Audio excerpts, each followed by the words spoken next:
네, 국내외 코로나19 상황과 이슈 전문가 두 분과 함께 살펴보죠. 설대우 중앙대 약학대학 교수, 강양구 TBS 과학전문기자입니다.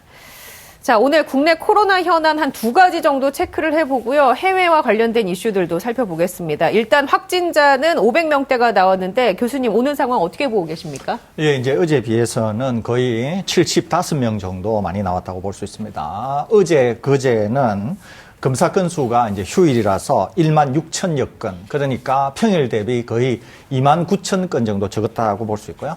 오늘은 검사 건수가 4만 2천 건이니까 거의 평일 정도로 회복되었다 이렇게 볼 수 있습니다. 그런데 이제 확진자는 75명 정도나 더 나왔다고 보는 거죠. 어제 말씀드린 것처럼 지난 5월 5일 어린이날 휴일이 있었고 중간에 휴일 되기 전에 약간 낀 평일이 있었지만은 주일 효과가 겹치면서 주말 효과가 겹치면서 온전히 이번 주에 오늘에 다 반영이 되었다 이렇게 보기는 어렵습니다. 그러니까 지난 어린이날부터 주말 효과 그 다음에 모든 것들이 다 뭉뚱그려져서 이번 주 수목금토에 본격적으로 이제 나타날 가능성이 많습니다. 오늘 어제 대비 다소 늘어난 것처럼 내일 모레 이렇게 다소 늘어날 것인데 우리가 살펴볼 것은 과연 늘어나더라도 어느 정도 조금만 늘어날 것인지 아니면은 700이나 800대까지 많이 늘어날 것인지 이것이 굉장히 중요할 것 같습니다. 그렇기 때문에 늘어날 것은 거의 기정사실화처럼 보이는데 얼마나 늘어날 것인가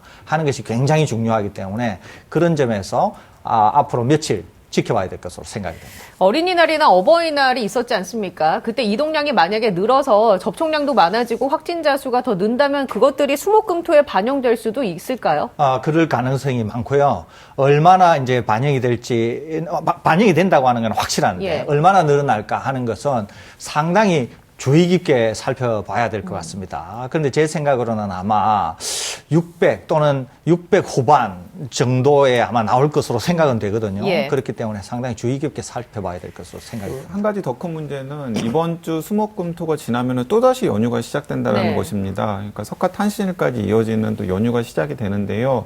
그러니까 사실 지난 어린이날, 어버이날도 전체적으로 보면 이동량이나 접촉량이 줄어들었다고 보기는 좀 어려운 상황이었거든요. 날씨까지 좋아서 많은 분들이 또 네, 그렇습니다. 이동하신 것 같더라고요. 이런 상황에서 이제 확진 환자 숫자가 이번 주 수목금토에 확인을 하면은 줄어들기보다는 오히려 늘어나는 방향으로 결과가 나타나는 데다가 거기에다가 석가탄신일까지 이어지는 또 다른 연휴까지 효과가 덧붙여지면은 방역당국 입장에서는 굉장히 좀 고민이 많이 될 것으로 생각이 됩니다. 왜냐하면 예. 지금 방역당국에서는 어쨌든지 간에 뭐 거리두기 격상과 같은 파격적인 조치를 최소한으로 하면서 현상 유지가 될 것이라고 지금 예상을 하고 있고 실질적으로 연휴 효과 때문에 조금 확진 환자 숫자가 줄어드는 추이가 나타나고 있기 때문에 일부 자신감을 회복한 것이거든요. 그런데 이번 주 그리고 다음 주 수목금토에 본격적으로 확진 환자가 늘어나는 결과로 나타난다 그러면 고민이 좀 깊어질 것으로 보입니다. 알겠습니다. 한번 추이를 지켜봐야겠습니다.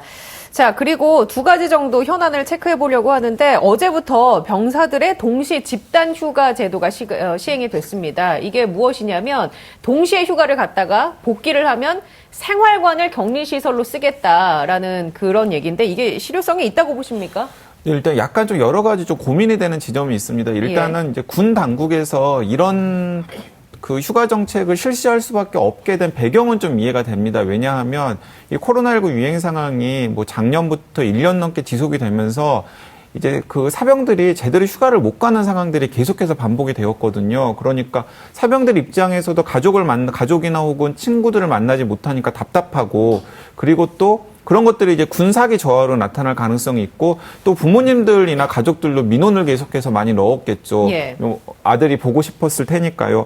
이제 그런 상황에서 좀 안전하게 휴가를 갔다 올 수 있게 하는 방법이 없을까를 고민을 하다가 한 100명 정도 되는 중대병력이 한꺼번에 휴가를 나왔다가 복귀를 해가지고 2주에서 3주 정도 다른 중대원들과 서로 접촉을 하지 않으면서 생활관에서 그들만 생활을 하게 된다면 바이러스 전파를 최소한으로 하면서도 휴가를 내보낼 수 있지 않을까라고 생각을 했던 것 같습니다. 이제 이런 점은 이해가 되는데 저는 한 가지 맹점이 있습니다. 어떤 맹점이 있냐면 지금 이런 상황이라는 거죠. 100명이 한꺼번에 휴가를 갔다 왔다가 한 명이 바이러스를 가지고 들어옵니다.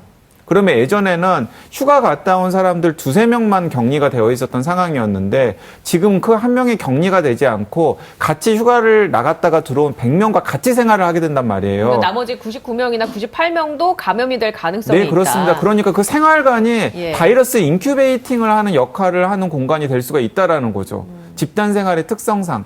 그렇기 때문에 제가 생각하기에는 만약에 이 단체 휴가를 보낸다 그러면은 예를 들어서 생활관 차원의 휴가가 아니라 뭐 10명 단위나 혹은 5명 단위로 휴가를 보내고 그 5명이나 10명 단위를 2주 정도 다른 사병들과 예. 격리하는 조치를 취하면 바이러스 전파도 최소한으로 하면서 이 생활관 방역도 될 텐데 이렇게 생활관에서 생활하는 100명을 한꺼번에 휴가를 갔다가 들어오면은 그 자체가 한 명에서 한 5명 정도에서 예. 막을 수 있었던 게 100명한테 전파가 되는 상황이 생길 수도 있기 때문에 그런 점들은 조금 좀 세밀한 그 검토가 필요하지 않을까 하는 생각이 듭니다. 결국 관리의 측면에서 이런 결정을 내린 것 같은데 그 관리를 5명 단위, 10명 단위로 하느냐 아니면 100명 단위로 하느냐 이제 그거에 따라서 좀 양상이 달라질 수도 있겠군요. 감염자가 한 명이라도 나왔을 경우에는. 네, 그렇습니다. 알겠습니다. 그리고 이 소식이 어제 나왔어요. 백신 접종을 한 뒤에 중증 이상 반응이 발생을 했다면 지금까지는 좀 인과관계를 밝혀야 되지 않았습니까? 그런데 인과관계가 부족하더라도 의료비를 지원받을 수 있게 됐습니다. 관련된 내용을 좀 정리를 해 주실까요? 예, 이제 네.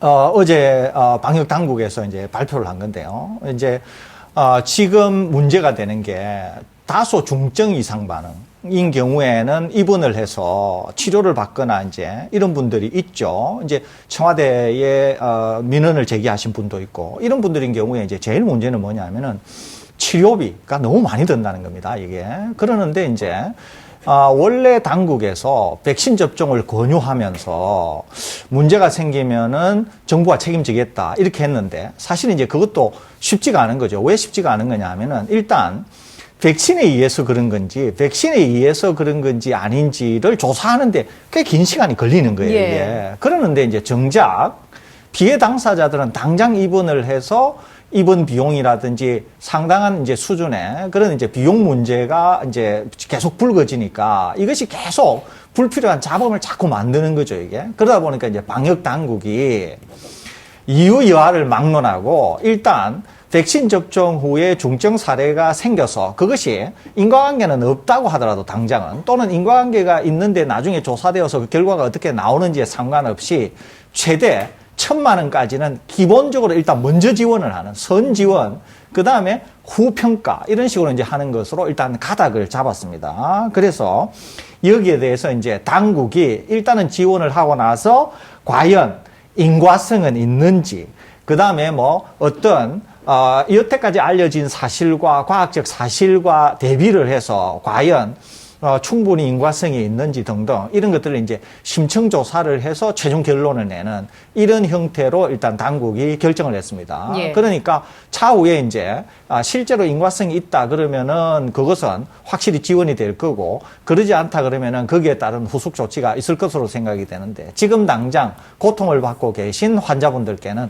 상당히 도움이 되지 않겠나 이런 생각이 듭니다. 그 인과성, 예. 그리고 이제 또 다른 이제 포인트가 이제 그 결과적으로 인과성이 불충분한 것으로 결론이 난다고 하더라도 1,000만 원 정도까지는 병원비를 지원을 할 수도 있다라고 이제 방침을 밝혔기 때문에 예. 약간 전향적으로 이제 태도를 전환한 것이죠. 그러니까 과거에는 인과성이 확실하게 입증이 되어야 병원비를 지원할 수 있다라는 것이었는데 지금은 여러 가지 요인들 때문에 인과성이 불충분하게 인정이 된다고 예. 하더라도 1,000만 원 정도까지의 병원비는 지원을 할 수 있겠다라고 한 것이기 때문에 일단은 이 부작용 우려 그리고 또 부작용 이후에 나타나는 여러 가지 고통이라든가 혹은 병원비 부담을 걱정을 해서 백신을 접종을 주저하는 분들에게는 약간의 인센티브가 될 수 있을 거라는 생각이 네네. 듭니다. 근데 사실 이제 설대호 교수님이나 제가 몇 차례 강조를 해드렸습니다만은 이 백신과 백신 후 부작용 사이에 이 명확한 인과성을 확인하는 게 사실은 그렇게 쉬운 일은 아닙니다.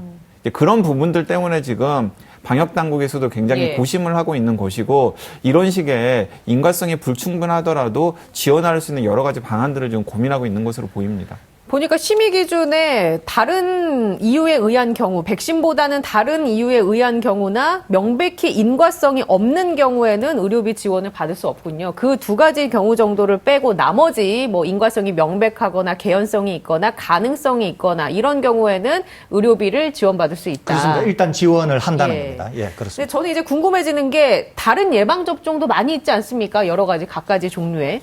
앞으로 이게 약간의 선례처럼 돼서 국가가 예방접종에 한해서 모든 예방접종에 한해서 이런 식으로 갈 수도 있을까요?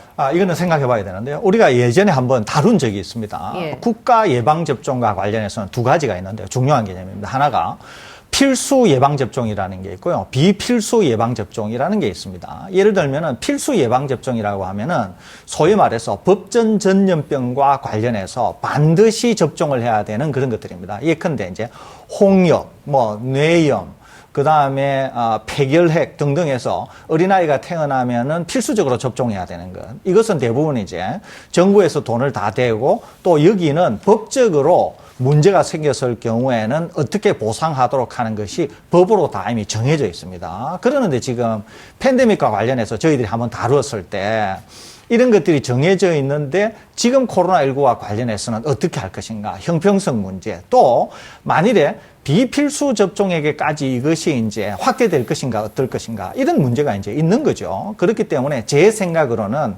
말씀드린 대로 필수 접종이라는 게 있고 비필수 접종이라는 게 있으면서 또 법으로 보호돼야 되는 어떤 범위도 있기 때문에 그런 것들을 다 감안해서 일어날 것 같고 지금의 코로나19는 워낙 엄중한 상황이고 우리가 예기치 못한 상황에다가 집단 면역을 위해서는 대규모 접종이 필요하기 때문에 오히려 법의 테두리 밖에서 좀 시행된 이런 측면이 있습니다. 그런데 이제 비필수 전염병인 경우에는 대상자도 적고 또 본인 각자들이 본인이 판단해서 이익이 더 크다 이렇게 해서 맞는 접종들도 꽤 있거든요. 예를 들면 우리나라에는 특정 어린아이 연령에서는 필수 접종처럼 인식이 되는데 그러지 않은 것 중에 하나가 자궁경부암 백신이 있습니다. 자궁경부암 백신. 예. 그러는데 이 자궁경부암 백신을 만일에 지금 우리 코로나19처럼 만일에 어떤 문제가 생겼을 때 정부가 이런 식으로 해준다. 이것은 뭔가 좀 문제가 있을 수는 있는 것이거든요. 그렇기 때문에 제가 조금 전에 말씀드린 것처럼